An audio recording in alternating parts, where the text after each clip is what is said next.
Throughout history, women have been seen as the weaker sex. They've been subjected to sitting at home, waiting around, and taking care of their children while their husbands worked. While there are female authors throughout history, they did not get as much recognition as their male counterparts and had a very hard time getting published. It wasn't until society started to gain respect for women that we started to pay attention to their literary works. In this podcast, I will be exploring how the expectation of women at that time and their personal experiences affected their writing. I will be exploring how their work both subverts and conforms to the idea of womanhood at that time. I will explore this theme by examining The Yellow Wallpaper by Charlotte Perkins Gilman and Their Eyes Were Watching God by Zora Neale Hurston. The Yellow Wallpaper by Charlotte Gilman can be interpreted as a commentary on how poorly mental health of women was handled in the 20th century, or it could be interpreted of how the restrictive qualities of marriage can cause a woman to go insane and rebel. It can also be interpreted as the failed rejection of the narrator's improper rebellious desires, which are subsequently projected onto the worse yellow woman. A common interpretation of The Yellow Wallpaper is that one woman spiral into postpartum depression, and it's used to serve as a cautionary tale towards the medical community over the common overdiagnosis of hysteria. The narrator writes that she cries at nothing and cries most of the time. The narrator recognizes her sadness is pointless, as many do while they are depressed, but she still can't do anything about it, and she spirals further and further, only focusing on the wallpaper and not on trying to get better or feel less depressed. Charlotte Gilman herself actually suffered with a bout of depression and was treated by forcing her into bed rest and not allowing her to do the one main thing that brought her joy, which was writing. Gilman was able to escape this and wrote that The Yellow Wallpaper was not intended to drive people crazy, but to save people from being driven crazy, and it worked. Gilman clearly intended the story to be a cautionary tale, and it did end up changing a few doctors' mind as they realized that their treatments for hysteria are causing more harm than good. However, many feminist scholars have taken a look at the text and interpreted it in a new light. In Karen Ford's The Yellow Wallpaper in Women's Discourse, she writes, "A feminist reading emphasizes the social and economic conditions which drive the narrator and potentially all women to madness." The narrator is always described as in a relationship to the men in her life. She's always the wife of her husband or related to her brother-in-law, and this is further emphasized by the fact that she doesn't even get a name in the story. In addition to this, her husband belittles and infantilizes her. In the very first page, John laughs at her when she thinks that the house is haunted, but that's expected in marriage. That's something that she knows is going to happen, and it's not really considered as a real issue because she knows that in marriage at this time, women just aren't respected. In addition to this, John infantilizes her. On page 517, he calls her a little girl. This is his wife who he married, but he's using the terms girl to describe her because he clearly doesn't value her opinion and he thinks she's being silly, just like a child. Even as the narrator writes us this story, she's forced to hide it from her husband and do it whenever he goes away, as he hates to have her write a word. John is identified to his relationship to the patriarchy first, and then in relationship to his own husband. He is a physician of high standing, and then he's her husband. John is more important to her and to the rest of the world as a physician than her husband. It doesn't matter how he's related to her, it matters how he matters to the patriarchy. Every time the narrator speaks, she is interrupted and contradicted until she begins to interrupt and contradict herself. Ford writes that she can only counter John's dictums by literally refusing to speak or metaphorically by revealing the blankness beneath the wallpaper. The narrator starts to realize that she is being belittled and that she isn't mattering to her husband, but she doesn't know what to do about it because she can't escape, so she decides to focus all that energy on this yellow wallpaper. John calls her silly, and when she's doing this, but she doesn't care, she just focuses on this one thing, and if she fixes it, maybe she can fix everything else in her life, and she almost feels triumphant when she catches him looking at it, because he too finds it a bit odd, but he doesn't want to give his wife satisfaction about being white. Ford writes that if the narrator in the yellow wallpaper in any sense discovers women's discourse, it exists in the blankness beneath the wallpaper. She certainly associates that blankness with freedom. I've pulled off most of the paper, so you can't put me back. When she finally is able to pull off the yellow wallpaper and become almost one with that woman in the wall, she's free, even though it was an objectively crazy thing to do, and her husband is so shocked that he faints. She finally feels free from this prison that she's been put in. This feminist reading is very popular, but as Susan S. Lancer points out in her article, The Feminist Criticism, the Yellow Wallpaper, and the Politics of Color in America, this feminist reading of the text is very much based on white feminism. In New England at the time, the yellow peril was upon them, and there was a great distrust of anyone who wasn't considered a part of the Aryan race. While Gilman considered herself a socialist, she upheld the white Protestant supremacy, and she belonged for a time to eugenics and nationalist organizations, opposed open immigration, and inscribed racism, nationalism, and classism into her proposals for social change. Gilman's choice to make the wallpaper yellow reflects the racism towards Asians at the time, as the inferiority, strangeness, cowardice, ugly, and backwardness that was implied by the use of yellow came from from the use of yellow to describe Asians at that time. Lancer suggested that the wallpaper could be the political unconsciousness of a culture in which an Aryan woman's madness, desire, anger, and is repressed by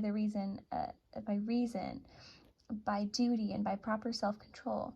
And then she projects this onto the yellow woman, who is the fated alien. When the narrator tries to liberate the woman from a wall, is she trying to purge her of her color, to peel off the yellow paper so she can accept this woman as herself?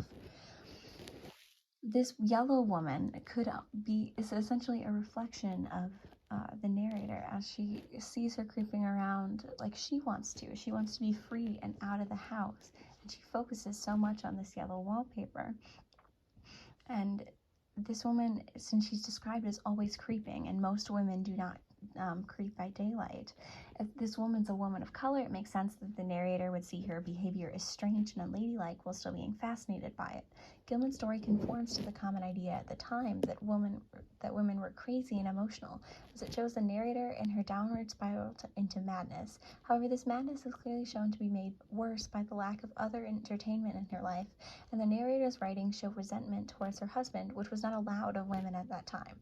The narrator was allowed to escape from the prison of marriage with her husband, although with great cost to herself. Gilman had issues publishing the story, as male editors thought that it was too dark and depressing, that no one would want to read it. Gilman drew on her own experiences from isolation because of hysteria, and it was deemed too upsetting for male audiences. Gilman was severely depressed and basically experienced what was in this story, but because women weren't respected or her opinions weren't seen as valid, it was a struggle to get published, and didn't get the recognition it really deserved until much after her death. The other novel I'm exploring, Zora Neale Hurston's Their Eyes Were Watching God, contains many depictions of womanhood. It could be read as a love letter to her abusive relationship with AWP, as Hurston apologized for his sexism and violence because she adored him. It could also be read as a message about the beauty and divineness of womanhood, as it ties into nature. It also explores how deeply the idea of being a woman was tied to marriage at the time. In Kathleen Davies' Zora Neale Hurston's Poetics of Embalmment, articulating the rage of Black women and narrative self-defense, she writes about Hurston's descriptions of her relationship with AWP, defending his actions of hitting her because she hit him first, even though he expected her to give up her writing career. Hurston loved to write, but she was willing to apologize, defend, and, in her own words, embalm all the tenderness of my passion for him in Their Eyes Were Watching God. There's some very clear parallels between Hurston's relationship with AWP and Janie's relationship with Tea Cake. Even when Tea Cake hits Janie, it's not his fault. He was forced to prove that he owned her. Tea Cake may idolize her, not like Janie, and not want her to work, but it's okay because he loves her. When Jody hits Janie, she has a realization that she never actually loved him, that she just draped her idea of a perfect marriage over this man that came along. But when Tea Cake hits her, we're never able to see her internal thoughts on the matter. She describes it very objectively, and then she just moves on. Even as she defends Tea Cake to the very end, nature is against him, with the hurricane fast approaching and his death by wild dog. Nature is often used as kind of a reflection of Janie's internal ideas, and it's very protective over her. It's like kind of her ideal version. So while she defends Tea Cake and tells that he's perfect and amazing, nature itself is against him. There's a hurricane that drives him out after he hits her, and then nature, through the rabid dog, bites him and causes him to go mad. Exploring more on this idea of nature, Herzen was a hoodoo priestess and perceived the force of nature as intimately linked to the ultimate force of God.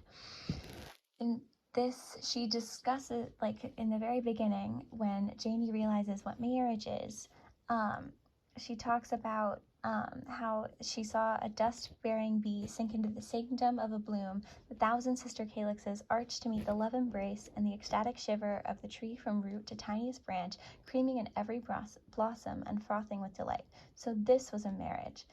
The idea of nature coming together and forming all of these beautiful things is marriage to her. Marriage is love and super positive and beauty and almost sex in a way. It is womanhood. This is her idealized version of nature. And when she realizes that Janie isn't good and is terrible to her, she realizes that he isn't what she imagined under the tree. When in her marriage to her first husband that Nana arranges her, she specifically is like, this is not what I imagined under the tree. But with Tea Cake, Herzen writes that he could be a bee to a blossom. Tea Cake is so sweet and wonderful to her that he reminds her of nature again. He is like this idea of that perfect husband that will complete her and make her into a full woman. Even Nanny in this, with her previous life as a slave, just wants good things for Janie, which is why she puts her into a marriage. She doesn't care that Janie wants it to be this beautiful and natural thing. She just wants to keep her safe and away from the trauma that she experienced in her youth. Herzen's experiences with religion and AWP experience both the metaphors and the men in the novel, allowing to explore the many ways that marriage can be both a blessing and a curse in a sexist society. The connections between the yellow wallpaper and Their Eyes Were Watching God lie in the treatment of the men in the novel to the women. Janie is not allowed to wear her hair down, forced to cover it up, because it makes Jody unhappy to see other men looking at her with desire. The narrator in the yellow wallpaper is not allowed to write because her husband thinks that it would make her condition worse, as he always has the final say on what she is and is not allowed to do. These women are stuck in patriarchal systems, and both have to find a way out. Ford writes that the ending of women's stories are turning the table on a patriarchy that imposes sentences of madness and death as the only alternative to marriage, motherhood, and conformity. Thus, in Zora Neale Hurston's Their Eyes Were Watching God, the hero is bitten by a rabid dog and goes mad, and the heroine has to shoot him to save herself. We no longer have to have the endings that the narrator had in the yellow wallpaper where she's driven into madness. The heroine can finally choose her own story and end up without a man and still happy and alive. In Dolan Hubbard's I Said I'd Save the Text for You, recontextualizing the sermon to tell her story in Zora Neale Hurston's Their Eyes Were Watching God, Hubbard writes that Tea Cake's lifestyle expresses a practical, existential response to the world and stands in direct opposition to the values Nanny had attempted to instill in Janie. Nanny and the other women in the town represent what society expects of women and tell Janie that she's not performing her duties correctly. Janie at first conforms to their expectations, but is miserable and eventually subverts them by ending up with Tea Cake and then ending up alone. Hubbard also writes that Phoebe responds excitedly to Janie's call to break with hierarchies of representation and to stop seeing herself as a silent subject. Even if most women in the novel shame Janie's choice, she still is a best friend willing to defend her. Both Herzen and Gilman drew on their experiences to write their novels and wrote their ideas about the expectations of women and their concept of what it means to be a woman. Gilman drew on her experience with the treatment of hysteria and how stifling marriage was by depicting how it could have led her to spiraling into madness, no longer the lady she was supposed to be. Herzen drew on her experiences with the AWP and being a priestess, emphasizing how women do not actually need a man to complete them and the inherent divinity of womanhood. Both of them faced a lot of struggles in their time, but as time has passed on, even if they've passed away, their works have become classics and interpreted through many a lens, including feminist ones.